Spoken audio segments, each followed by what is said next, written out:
Sont trop grands. Du fond de mon âme coule de la. Shalom, shalom. Nous sommes dans la joie de nous présenter devant vous. Désormais, vous allez commencer à avoir le temps de suivre le partage de la parole de Dieu avec l'homme de Dieu, Laurent René Kadima de Kinshasa. Ça ne prendra pas beaucoup de temps, juste quelques minutes pour partager la parole. Partout où vous êtes, à travers le monde, nous sommes là pour vous. Nous allons continuer chaque samedi, ça passera chaque samedi sur votre chaîne. Nous allons être là pour vous. Nous donnerons nos coordonnées qui seront affichées. Si vous avez besoin d'un soutien par la prière, si vous avez besoin d'une contribution, n'hésitez pas. Nous sommes là à votre disposition. Que Dieu vous bénisse. Et pour ce jour, nous avons pris comme thème « Revendiquer son héritage ». Un héritage, c'est quelque chose à laquelle on a droit, mais pour y accéder, il faut que vous puissiez ouvrir la bouche pour pouvoir revendiquer.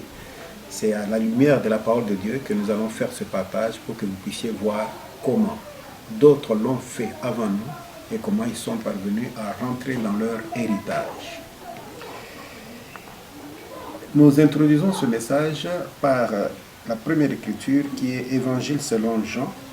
Nous allons lire le premier chapitre au verset 12. La Bible dit ceci: « Mais à tous ceux qui l'ont reçu, à ceux qui croient en son nom, il a donné le pouvoir de devenir enfants de Dieu. » Cela signifie qu'à la naissance, c'est-à-dire au départ, nous n'étions pas enfants de Dieu. Au départ, nous n'appartenions pas à la famille de Dieu. Mais à partir du moment où la personne reçoit Jésus comme Seigneur et Sauveur, cette personne devient enfant de Dieu. Cette personne, désormais, à partir de ce moment-là, appartient à la famille de l'Éternel Dieu. C'est de ça que la Bible parle. Comme nous parlons de l'héritage, nous allons voir une écriture qui montre que nous, en tant qu'enfants de Dieu, nous avons part à l'héritage de l'Éternel. C'est là que nous allons dans le livre de Romains 8, nous lisons 16 à 17. Romains 8, 16 à 17. La Bible dit ceci: « L'Esprit lui-même rend témoignage à notre esprit que nous sommes enfants de Dieu. Or, si nous sommes enfants de Dieu, nous sommes aussi héritiers.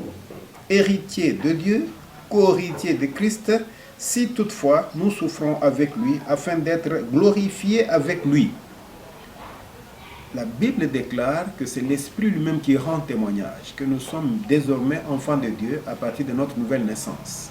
Et la Bible indique qu'en cette qualité-là, nous sommes héritiers de Dieu et co-héritiers de Christ. Puisque Christ, qui est le premier-né, lui-même est enfant de Dieu, le premier-né, il est donc héritier de son Père.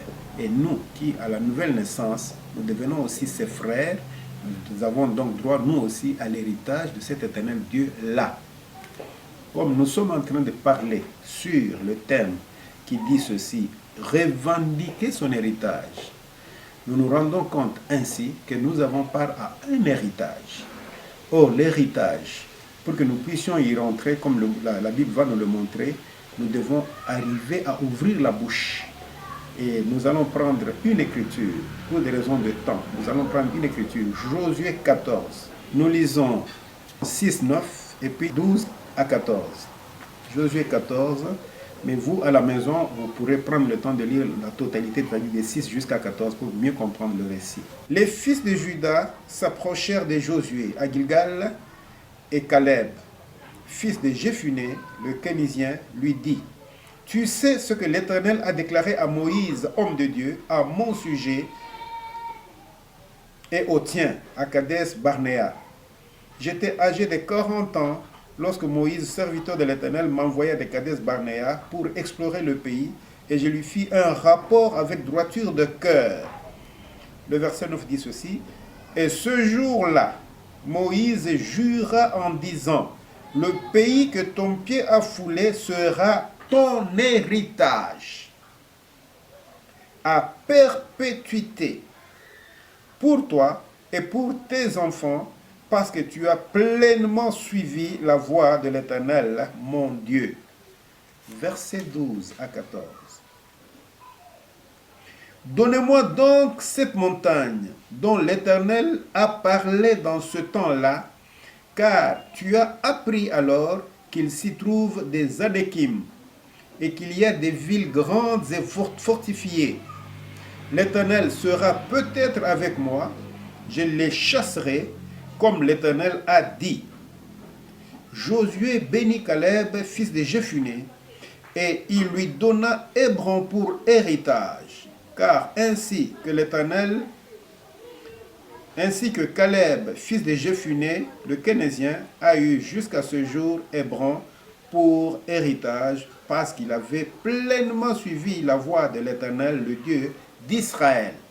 Ici, il s'agit de l'héritage qui devait revenir à Caleb, l'un des 12 espions qui avaient été envoyés par Moïse à l'époque pour aller explorer le pays, et qui étaient parmi les deux, c'est-à-dire lui avec Josué, qui sont revenus avec un témoignage fortifiant pour le peuple, alors que les autres, les 10, eux avaient découragé les gens en disant, devant ces gens-là, nous sommes comme des sauterelles. Maintenant, à l'issue de ce rapport-là, l'Éternel avait dit à Moïse que Josué et Caleb devaient avoir un héritage. Maintenant, ici, autant d'années plus tard, Caleb se présente devant Josué, qui était en train de conduire l'Israël à cette époque-là, bien après la mort de Moïse. Il va se présenter devant Josué pour pouvoir revendiquer son héritage. C'est ça le thème de notre partage de ce jour. Caleb n'est pas resté endormi pour attendre que l'héritage lui tombe par-dessus les épaules. Non. Caleb s'est levé, il est allé se présenter devant Josué. Il a ouvert sa bouche pour revendiquer son héritage. Il a rappelé à Josué qu'il s'agit d'un héritage qui m'avait été donné par l'Éternel à travers son serviteur Moïse. La Bible montre, là nous sommes allés jusqu'à 14, que Josué n'a pas hésité, il a donné à Caleb son héritage. Un héritage, ça se revendique. Il ne faut pas croire qu'on doit rester les bras croisés pour que la part de ton héritage, en tant qu'enfant de Dieu, puisse tomber sur les épaules. Ça, c'est le premier exemple. Le deuxième exemple que nous prenons est dans le livre de Nombres 27, 1 à 7. Les filles de Tchélopa, fils de Épher, fils de Galad, fils de Makir, fils de Manassé, des familles de Manassé, fils de Joseph, et dont les noms étaient Masla, Noah, Ogla, Milka et Tirsa, s'approchèrent et se présentèrent devant Moïse, devant le sacrificateur Éléazar, et devant les princes et toute l'assemblée, à l'entrée de la tente d'assignation. Elles dirent, notre père est mort dans le désert. Il n'était pas au milieu de l'assemblée de ceux qui se révoltèrent contre l'Éternel, de l'assemblée de Corée, mais il est mort pour son péché, et il n'avait point de fils. Pourquoi le nom de notre père serait-il retranché du milieu de sa famille? Parce qu'il n'avait point eu de fils. Donne-nous une possession parmi les frères de notre père. Verset 5. Moïse porta la cause devant l'Éternel. Je vais jusqu'au 6. Et l'Éternel dit à Moïse, les filles de Tchélopa ont raison. Tu leur donneras en héritage une possession parmi les frères de leur père, et c'est à elles que tu feras passer l'héritage de leur père. Amen. La Bible montre clairement ici qu'il s'agit de 5 filles d'un papa. L'Éternel Dieu avait fait la loi qu'il avait donnée à Moïse à propos du partage quand les gens arriveront dans la terre promise. Dieu avait dit qu'on remettra la part d'héritage, c'est-à-dire des parcelles, uniquement aux fils de chaque famille. Mais il se fait que ces 5 filles et leur papa qui était déjà mort n'avaient point laissé de fils. Par conséquent, la loi de l'Éternel qu'il avait donnée à Moïse était défavorable à leur âme. Maintenant, ces filles ont pris leur courage entre leurs mains. Elles se sont présentées non pas devant l'un des sacrificateurs, mais devant Moïse en personne. La Bible indique que ces filles non accompagnés ni de leur tante, ni de leur oncle, ni de leur grand-mère ou de leur maman ou de n'importe qui. Elles se sont présentées toutes seules. Et là, devant Moïse et devant la tente d'assignation, elles ont ouvert la bouche pour revendiquer leur part de l'héritage, contrairement à la loi de l'Éternel, sachant que le Dieu de leur père, l'Éternel Dieu, c'est un Dieu juste. Les filles ont ouvert la bouche devant Moïse en disant: notre père est mort de son péché, oui. Mais notre père n'a pas laissé de garçons, oui. Mais nous, ses enfants, nous devons avoir nous aussi droit à un héritage, c'est-à-dire à une parcelle, à un espace. Nous sommes venus revendiquer.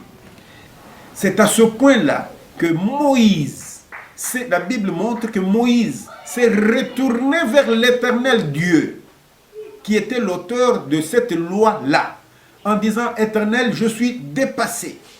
Le problème que ces filles viennent de poser me dépasse. Je m'en remets à vous. Qu'est-ce que je fais? Et la Bible indique que l'Éternel Dieu a dit à Moïse: ces 5 filles de Tchélopa ont raison. En d'autres termes, lorsque toi tu es un enfant de Dieu et tu connais tes droits, tu dois ouvrir la bouche pour pouvoir les revendiquer devant ton Père.